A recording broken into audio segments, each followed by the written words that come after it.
Sadhaka and Siddha is the same. There's no difference. We prepare bhog and we offer to Krishna. Because we have Guru, then we have adhikar to approach Krishna. And then Krishna's remnants are given to Radharani. Radharani's remnants are given to the Sakhis. The Sakhis' remnants are given to the Mandris. And then the Guru Mandri, Parampara, all the Guru Mandris take, then Guru Mandri takes, and we take. That's in a Siddha platform. In the Sadhaka platform, we offer to Krishna, and then same thing, then it goes to Guru, then we take Guru Prasad.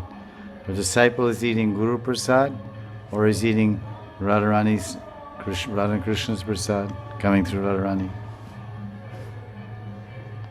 Here we're maybe cooking and offering to Krishna. There we're in the kitchen helping Radharani cook for Krishna. And then Rohini, at first Radharani and all the Sakhis Mandris, they help and they make the bhog for Krishna. Then the Brahmins come and take it and offer to Lord Narayan. It's offered to the Lord Narayan deity in the house, Lakshmi Narayan, Nanda Baba's palace. And then the Narayan Prasad is given to, if you read Govinda Lilamrita, Krishna's the last to eat. Here Krishna eats first and everybody eats after. But in Nitya Lila, Krishna eats after.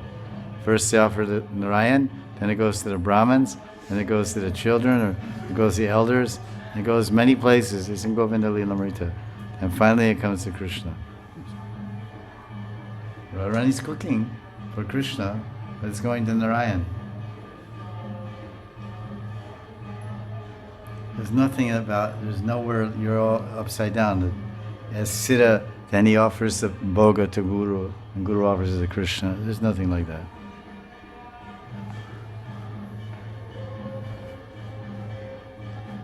Because you'll be a mandri, and Radharani's doing all the cooking.